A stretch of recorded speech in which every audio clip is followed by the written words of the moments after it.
Donc, méthode des tableaux, cette fois-ci, avec une formule un peu plus compliquée. Donc, c'est la formule qui est en noir ici. Donc, je vais essayer de voir si elle est valide. Pour ça, je prends sa négation et je fais ma méthode des tableaux. Donc, la règle, une formule 1, la règle, c'est non quel que soit. Donc, non quel que soit du 1. Donc, ça veut dire, non quel que soit, ça veut dire qu'il existe un x, un objet x pour lequel, eh bien, cette formule-là, il existe y, quel que soit z, elle va être, c'est la négation qui va être vraie. Donc, je remplace x par petit a ici. Voilà. Hein. J'obtiens une nouvelle formule 2 qui est cette fois-ci non il existe. Alors, il n'existe pas d'y tel qu'on est ça. Autrement dit, ça veut dire que eh bien, cette formule-là, en partant de pour tout z, elle est fausse. Donc c'est non quel que soit z avec r de a z. Et attention, puisque non il existe, c'est quel que soit. Donc c'est quel que soit y. Mais quels sont les termes déjà existants dans cette branche? Il n'y en a qu'un, c'est petit a. Donc là, ça va être r, a, a. Bon, là, j'obtiens, cette fois-ci, j'ai, attention, parce qu'il y a une petite... ouais, j'ai la négation d'un quel que soit.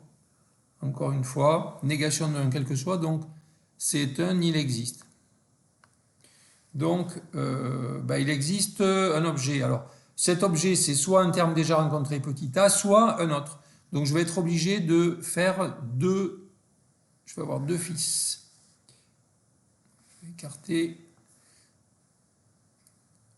Donc, deux possibilités. Soit avec l'élément petit a déjà rencontré, soit avec un autre élément.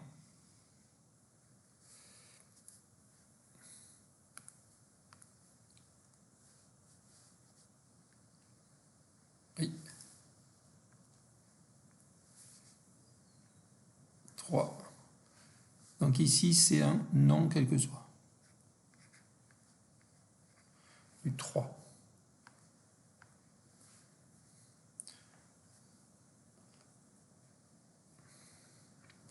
Alors, donc, ça veut dire que cette formule-là, elle ne marche pas tout le temps. Ça veut dire que il y a un terme pour lequel elle ne marche pas, cette formule. Donc, soit elle ne marche pas pour le terme quand z égale a, c'est-à-dire qu'on aurait non r de a implique r de a. Soit elle ne marche pas pour un autre élément, z qui est différent de a, je vais l'appeler b, et donc j'aurai non r de a b implique r de a. Attention avec les parenthèses ici, ça change tout. Ok. Donc, j'ai une formule 4, j'ai une formule 5. Formule 4, c'est un non, non il implique. La formule 5, c'est aussi un non il implique. Donc non il implique, c'est pas mal parce que ça permet, ça ne crée qu'un seul, un seul fils. Donc, allons-y, un seul fils avec deux choses dedans. Et idem de l'autre côté, un seul fils avec deux formules dedans.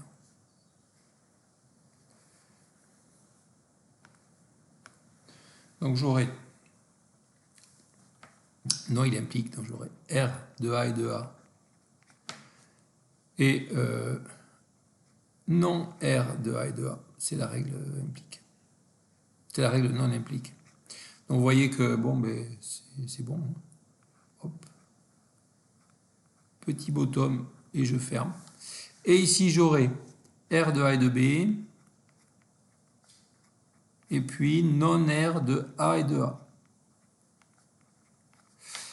Bon, et là, ben, je ne sais pas trop quoi faire de plus. On applique du 5. Parce que quelle règle je pourrais appliquer? J'ai appliqué toutes les règles. Donc, ben, ça veut dire que dans cette branche-là, j'ai fini. Ça veut dire que là, j'ai un contre-modèle. Branche ouverte. Branche ouverte, j'ai un contre-modèle. Alors, ce contre-modèle, donc, c'est sur un univers M où il y a deux éléments qui sont A et B, puisque dans cette branche, il y a juste deux éléments A et B qui sont apparus. Bon, donc, comment on fait pour décrire mon modèle? De toute façon, il n'y a qu'un seul prédicat R, c'est un prédicat binaire, donc je peux le symboliser comme ça. Donc, si j'ai petit a et petit b, je vois que j'ai R AB, donc ça veut dire que A est en relation avec B comme ça, mais A n'est pas en relation avec A. Par contre, je peux choisir, j'ai le choix, puisqu'on ne me dit rien, on peut prendre... on peut choisir comme on veut. On peut choisir RBB ou non RBB. Il n'y a pas de... Voilà, on aura un contre-modèle dans les deux cas. Par contre, forcément, il faut prendre non R de AA. Voilà. Donc, on a trouvé comme ça des contre-modèles. C'est le plus petit contre-modèle qu'on puisse trouver. Il a forcément deux éléments. Alors ça, on peut le vérifier. Si on regarde la formule de départ, la formule noire, et si on prend un univers où il n'y a qu'un seul élément, ça veut dire que toutes les variables, elles ne peuvent prendre que le nom de cet élément que j'appelle petit a. Et donc ça ferait R de A et de A implique R de A et de A. Bon, mais ça marche. C'est pas un contre-modèle. Donc en fait, il n'y a pas de contre-modèle avec...